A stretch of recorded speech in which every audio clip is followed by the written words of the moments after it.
Ahora vamos a examinar nosotros la importancia y la gran importancia de ser llamado al ministerio. Al ministerio que sea, es necesario ser llamado por Dios. Cualquiera puede ejercer cualquiera de los ministerios sin que sea llamado por Dios. Lo puede hacer.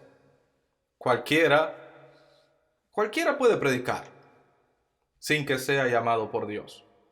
Puede predicar por su propia cuenta y, lo que es peor, puede predicar aún siendo dirigido, inspirado por el enemigo de Dios, por el diablo. No solamente alguien puede ministrar por su propia cuenta, sino que puede ministrar bajo la influencia y bajo la dirección del mismo Satanás. Y esto lo vemos nosotros registrado en la Escritura, y lo vemos también a través de la historia, y vemos también que hay una tremenda advertencia respecto a esto. Siempre que hubo profeta en Israel, se manifestaron de una o de otra manera los falsos profetas. Hubieron apóstoles, hubieron 12 apóstoles escogidos por Cristo, verdaderos ministros del Señor, pero así también surgieron falsos apóstoles. Ministraban, tenían gente que los seguía, tenían cierta popularidad. La mayoría de la iglesia no los conocía, no discernían el espíritu que ministraba detrás de ellos. Pero el apóstol Pablo, teniendo un discernimiento especial de parte del Espíritu Santo para entender los espíritus, bien los distinguía.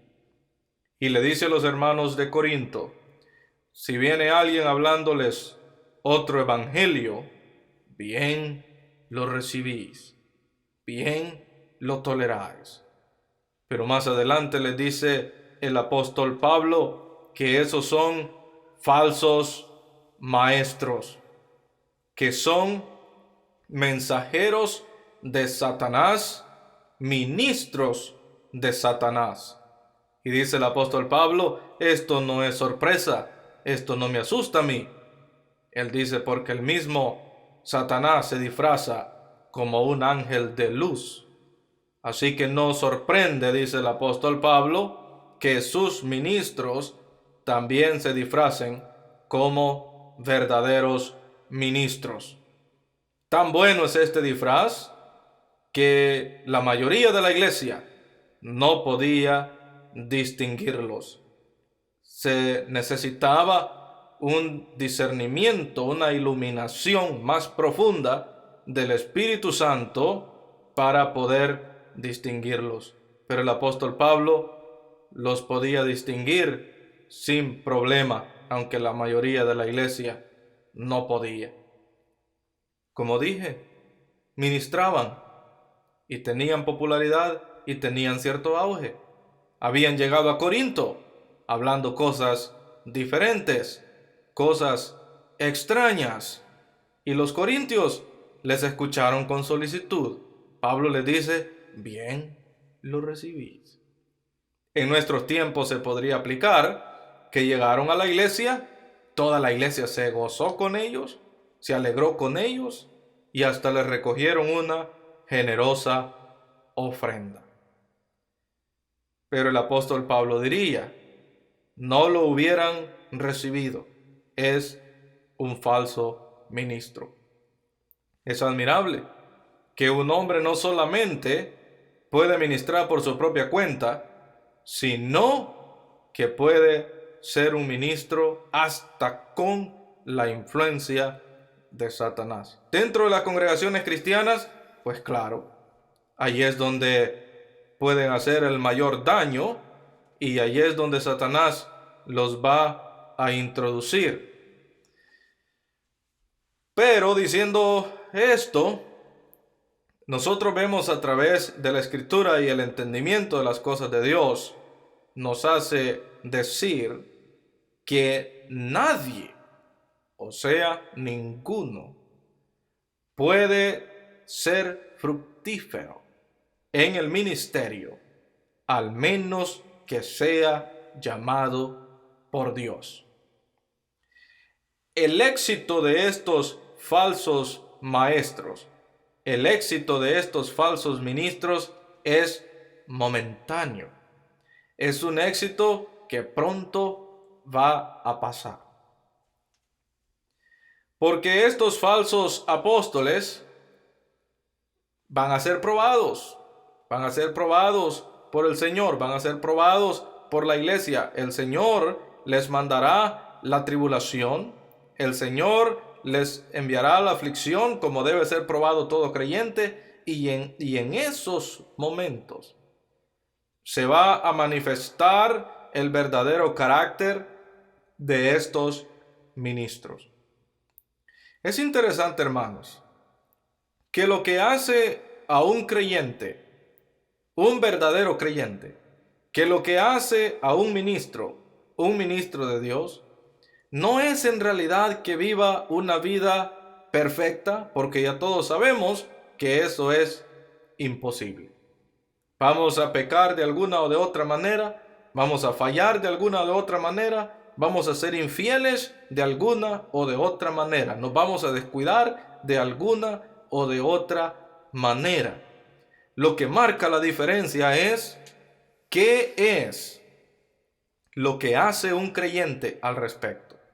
¿Qué es lo que hace un ministro al respecto? ¿Cuál es la reacción? ¿Cuál es la actitud que se toma? ¿Se toma una actitud de conformismo o se toma una actitud de arrepentimiento y de búsqueda de Dios y de consagración? Eso es lo que determina el carácter cristiano de un hijo de Dios. Y cuando apriete la aflicción y cuando vengan estos problemas en estos ministros, entonces va a salir a relucir el corazón torcido que tienen, va a salir a relucir la teología torcida que tienen, y la obra que ellos hacen se va a desvanecer. Tal como dijo el apóstol Pablo, que el fuego tiene que dar la prueba. Y si alguno siembra madera, siembra heno, siembra hojarasca o cualquiera de estos materiales que han de perecer, la obra se le va a quemar.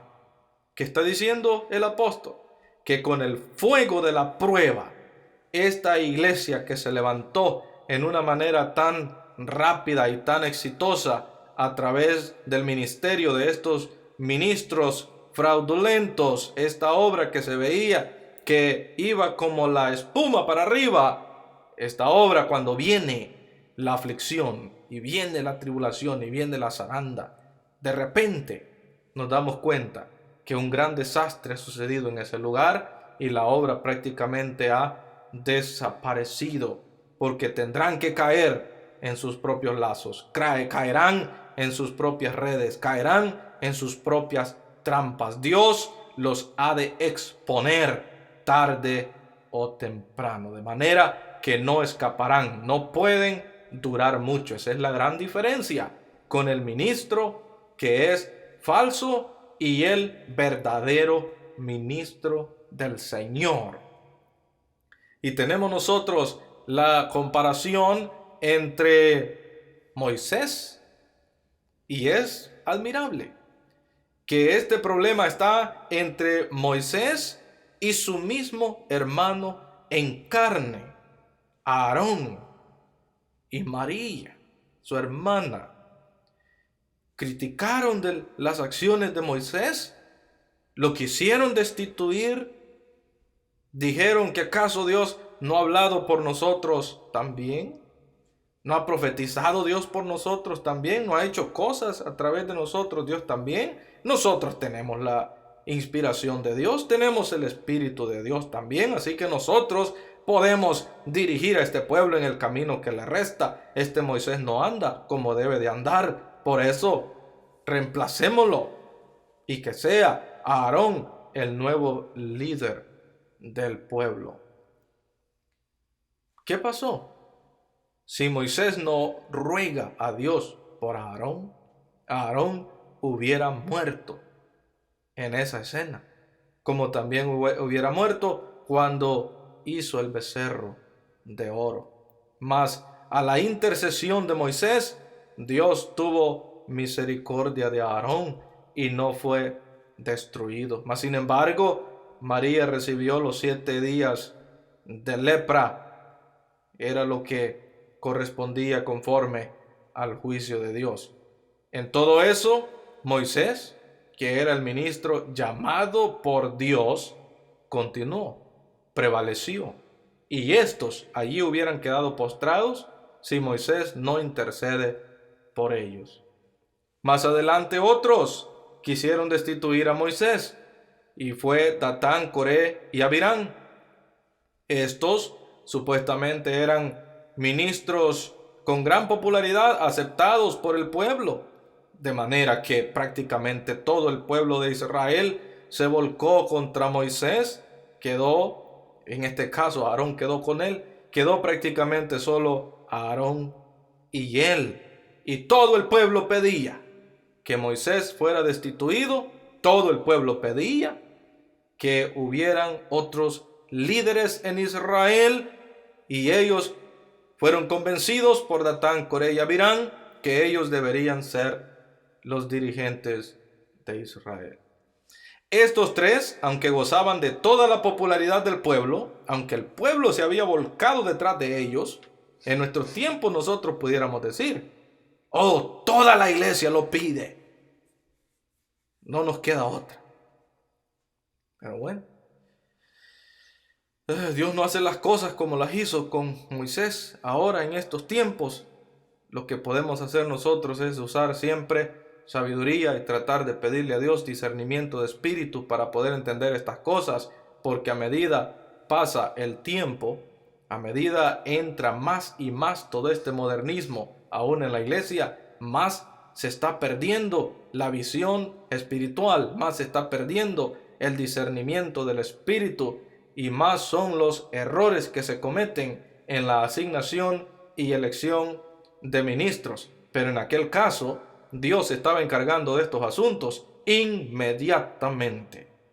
Digo, Dios, preséntense delante de mí estos. Y le dice a Moisés, apártate de este pueblo, los voy a destruir a todos en un minuto, y haré de ti una descendencia más grande y más fuerte. Qué cosa más tremenda, porque no solamente Datán, Coré y Abirán, que eran los que querían destituir a Moisés, iban a ser destruidos, sino todito aquel pueblo que los había apoyado y los había respaldado, iban a ser destruidos. Y Dios le dijo a Moisés, apártate de ellos, que los destruiré en un minuto, y haré de ti una descendencia más grande y más fuerte. Pero Moisés le dice, Señor, todo el pueblo no ha pecado, todo el pueblo ha sido engañado por estos tres, Datán, Coré y Abirán. Le dijo Dios, pues diles entonces que se aparten de las tiendas de ellos para que no perezcan de la misma manera. Y se fue Moisés a decirle ciertas palabras a ellos, y les dijo, si ustedes mueren como todos los hombres, entonces Dios no ha hablado por mí y Él no está conmigo, no respalda mi ministerio, y ustedes prácticamente les está diciendo, si así sucede, entonces ustedes deberían tomar las riendas del pueblo. Mas si la tierra abriere su boca y os tragare, entonces sabrán que Dios me ha enviado. Ni había terminado de hablar cuando la tierra se abrió y tragó las tiendas de Datán, Coré y Abirán con todo lo que tenía. Bueno, aquí tenemos estos ministros que perecieron en sus intentos, aunque tuvieron el apoyo de todo el pueblo. De manera que Esto es el punto de lo que estoy diciendo. Si alguno quiere tener un ministerio que sea fructífero, un ministerio que sea exitoso, un ministerio que perdure, un ministerio que tenga corona en el cielo, un ministerio que tenga recompensa, un ministerio que sea agradable delante de Dios y que Dios lo bendiga y lo prospere. Todo aquel que anhele un ministerio que sea así de exitoso, fructífero y de recompensa en el día de las recompensas, este ministro tiene que ser llamado por Dios.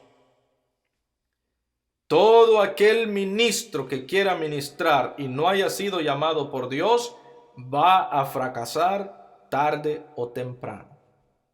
Tarde o temprano su obra se va a tener que quemar. Tarde o temprano va a tener que desmayar.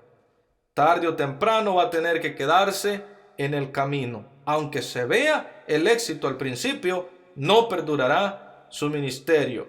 Pero claramente dijo Gamaliel, si esta obra es de Dios, va a permanecer. Pero si esta obra es de los hombres, entonces se va a desvanecer. ¿Por qué es tan importante ser llamado por Dios? ¿Por qué es tan necesario? ¿Por qué tienen que ser las cosas de esta manera? Bueno, nosotros podemos examinar varias partes en esto. Primero, solamente Dios es el que puede dar la gracia, el carisma necesario para la obra que se quiere hacer. Ya dije antes que hay muchos que hablan en público. Alguien puede estudiar psicología, saber tratar con personas. Alguien puede venir del campo profesional en su vida antes de ser cristiano. Tal vez era un cantante de fama, un cantante popular, y viene a la iglesia ya bien entrenado en el canto. Ya ha sido un cantante profesional antes. Pero si quiere aplicar sus habilidades que antes tenía, si las quiere aplicar ahora en la iglesia y hacer las cosas de la misma manera que las hacía antes, va a tener que fracasar. Si quiere traerlo del mundo y utilizarlo en la iglesia, lamentablemente, nuestros gustos carnales ha hecho que esto sea bien popular. Y lo que muchos, especialmente cantantes cristianos, han hecho a través de la historia es usar la música popular que está sonando y aplicarla a los himnos de la iglesia. Siempre ha sido así. Nosotros tenemos algunos de los himnos más antiguos, algunas de las alabanzas más antiguas que se cantan con cuerdas, con guitarras nada más, o con un piano nada más. Y nosotros decimos, así debe sonar una alabanza para Dios, así debe sonar un himno espiritual. Pero no estamos considerando que cuando esta alabanza salió, era una alabanza nueva y era conforme los ritmos contemporáneos de aquel entonces, era conforme al estilo de música que sonaba en aquellos tiempos. Siempre ha sido así. Los ritmos, todos los ritmos que se usan en las melodías cristianas, estuvieron en el mundo primero. La música de mariachi, los corridos, los vals, los boleros, las cumbias, las baladas, todas estuvieron en el mundo primero. Bueno, como argumentan algunos, el arpa fue inventada por los de la región de Persia y Babilonia, mas sin embargo David la usó para alabar a Dios. Bueno, mucho se puede decir en cuanto a eso, pero viene un cantante y trae lo del mundo, si trae las cosas netas así del mundo, en otras palabras, si lo que quiere poner en la iglesia es mundo, solo que con otras palabras, esto será rechazado por aquellos verdaderos creyentes de Dios que tienen el Espíritu Santo y que saben distinguir entre lo uno y lo otro. Hay mucho carnal en la iglesia que no va a poder distinguir esas cosas, pero hay muchos creyentes espirituales que lo van a poder distinguir y no va a encajar con ellos. Van a rechazar esa administración y principalmente Dios va a rechazar esa administración, porque para que algo funcione en el campo espiritual es necesario que Dios otorgue esa gracia, que Dios otorgue ese carisma, que Dios otorgue esa virtud para poder ministrar a los creyentes y a los que no conocen al Señor, aún con esas dádivas y virtudes que el Señor da. El apóstol Pablo le dice a los hermanos: vuestra palabra sea palabra con gracia, sazonada con sal, para la debida edificación. ¿Qué cosa? ¿Y quién da esa palabra? Dios. ¿Y quién da esa gracia? Dios. ¿Quién da ese carisma y esa virtud para la debida edificación? Dios. Dios es que da esa gracia. Dios resiste a los soberbios y da gracia a los humildes. Ese carisma para poder hacer la función que el Señor nos encomienda. Dice la Escritura: subiendo a lo alto, llevó cautiva la cautividad y dio dones a los hombres. Ahora, este carisma y esta dádiva que Dios le da a sus ministros es un poco compleja, porque en algunos casos vemos que el hombre nació con eso. Aquí a veces nos confundimos. A veces decimos: ya había nacido con ese talento, y bueno, cuando ya vino al evangelio y se convirtió al Señor, entonces el Señor utilizó aquello que ya tenía, aquello con lo que ya había nacido. Pero dice la palabra de Dios, por ejemplo, en el caso de Jeremías, el Señor lo llamó a que fuera profeta. Jeremías dijo: no, Señor, porque yo soy niño, soy muy tierno de edad, no puedo ni siquiera hablar. ¿Cómo voy a ser profeta yo?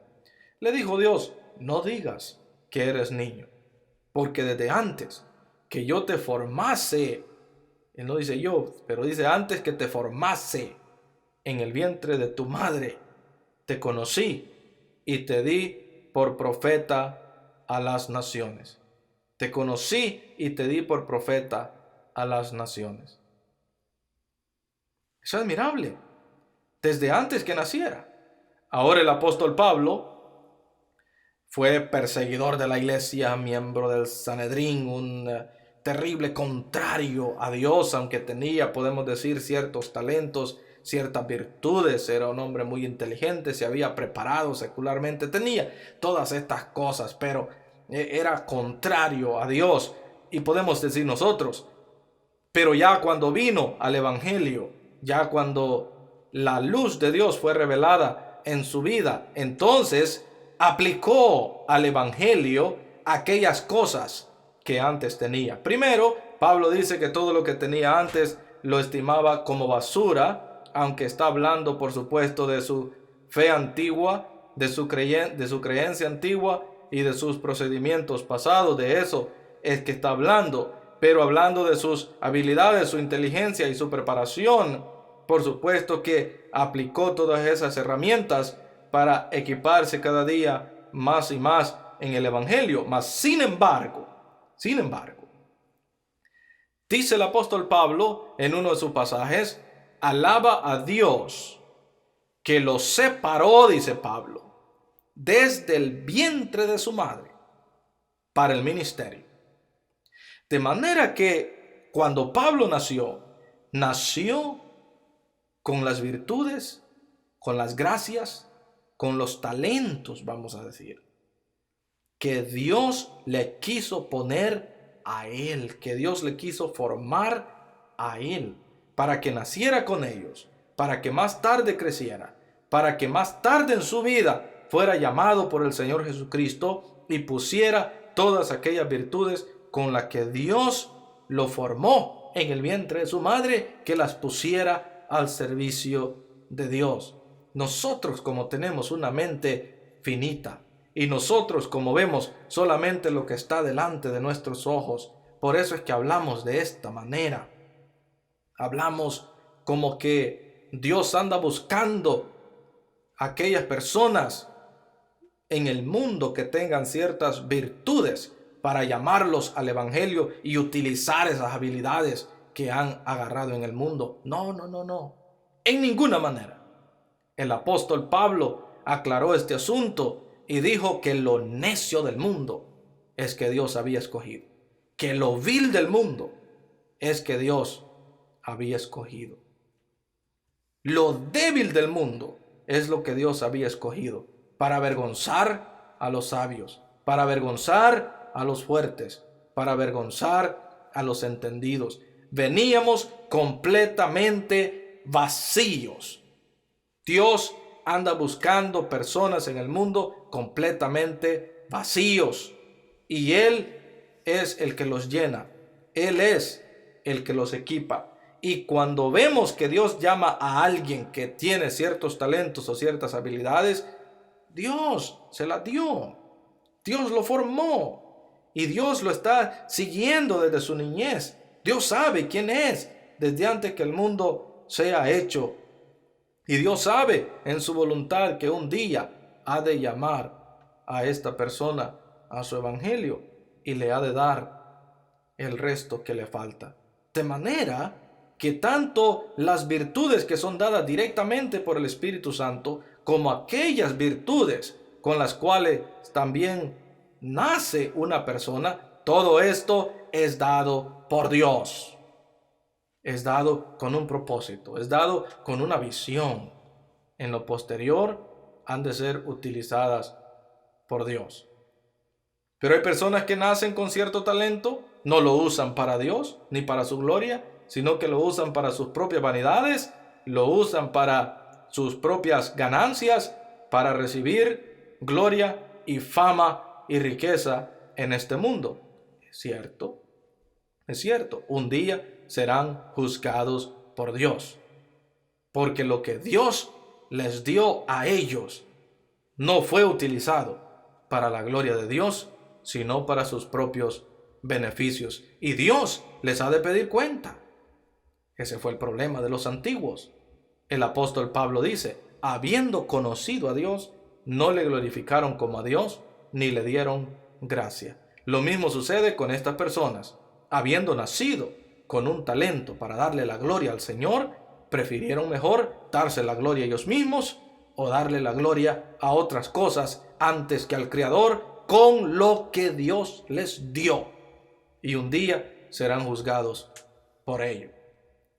Mas sin embargo, toda gracia y toda virtud que podamos necesitar nosotros para ministrar es dada por Dios. Ahora,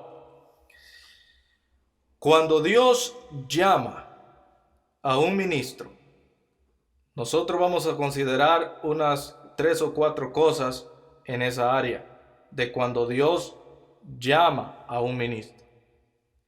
Primero, consideremos nosotros de que Dios se compromete a estar con este ministro. Cuando Él llama, Él se compromete a estar con él. Por supuesto que la tarea era completamente enorme cuando Dios llamó a Moisés para ir a sacar al pueblo de Egipto. Y Moisés no quería por eso. Moisés decía: ¿cómo voy a ir yo a Faraón y le voy a decir: deja ir a mi pueblo para que me sirva en el desierto? ¿Cómo voy a hacer eso? Ni siquiera puedo hablar. Envía otro para decirle. Pero ¿cuáles son las palabras que le dice el Señor a Moisés? Le dice, ve y yo estaré contigo. Y eso de que Dios va a estar con el ministro, podemos ver nosotros unos 3 aspectos del que Dios esté con él. Uno de esos aspectos es que Dios le ha de hacer prosperar en lo que haga.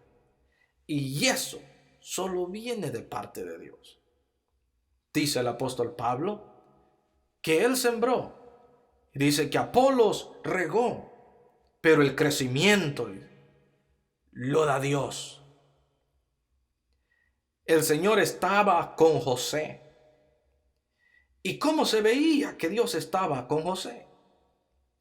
Dios le había dado a José la habilidad, le había dado la virtud, le había dado la gracia de ser un administrador, de ser un organizador, de ser un líder administrativo. Era increíble cómo era José para ordenar las cosas. Él llega a la casa de Potifar. Primero Potifar lo pone con tareas de esclavo. Y ve Potifar de la manera como José trabajaba. Y ve también cómo José organizaba las cosas para que le salieran mejor. Y vio que toda la organización que José hacía, todo prosperaba, todo le salía bien. Ya después viene Potifar y lo pone ya en otras tareas un poquito más grandes. Y ve cómo José organiza y distribuye todas las cosas, todo lo pone en su debido lugar, en su debido orden. Esto lo hago primero, esto lo hago después, todo bien ordenadito, bien administrado, y todo le salía bien, todo prosperaba. Después Potifar lo pone en toda la casa, que fuera el mayordomo de toda su casa. Lo mismo, nada faltaba en la casa de Potifar. Nada estaba fuera de lugar. Todo estaba en su debido orden. Todo estaba bien administrado porque tenía la virtud, la gracia de ser un administrador. Y en ese orden, Potifar vio que todo le salía bien. Cuando ve que todo le sale bien, dice Potifar, voy a poner a este hombre a que se encargue de todos mis negocios. Eso es más difícil. Porque hablando de el ganado, hablando de las siembras, ese no es asunto de organización, ese no es asunto de premeditación. Si la tierra está seca, no va a producir nada. Si se siembra en un lugar que es un poco árido, no va a producir nada. Si se siembra en un lugar donde la tierra está enferma por alguna razón o tiene plaga, hay gusano ahí, se va a comer toda la siembra y no se va a cosechar nada. Así que eso no depende de la organización de cada quien, especialmente en aquellos días. Ahora la tecnología ayuda para examinar cómo está la tierra, pero en aquellos días era diferente el asunto. El terreno era el terreno que tenía, ahí tenía que sembrar. Allí sembraba José. Bueno, no personalmente, pero cuando él era administrador de todo eso, allí decía que se debía de sembrar. Pero se cosechaba aquella gran cosecha. Allí es donde Dios estaba. Dios lo prosperaba en lo que hacía. No necesitaba ni siquiera ponerle abono a la siembra. Dios le hacía fructificar en una manera tremenda. Hablando del ganado, las crías, todos nacían saludables. Era un buen ganado, un ganado fuerte. Es como el caso de Jacob también. Cuando le pide la recompensa o su pago a Labán, primero le dice Labán, los abirragados, los pintados van a ser tuyos. Viene Jacob y usaba aquellas varas en los abrevaderos y resulta que todos los que nacían eran abigarrados y el ganado que nacía para Jacob era más fuerte que el ganado que nacía para su tío. Ahora, viendo su tío que el ganado de Jacob era más fuerte que el de él, le cambia entonces la heredad.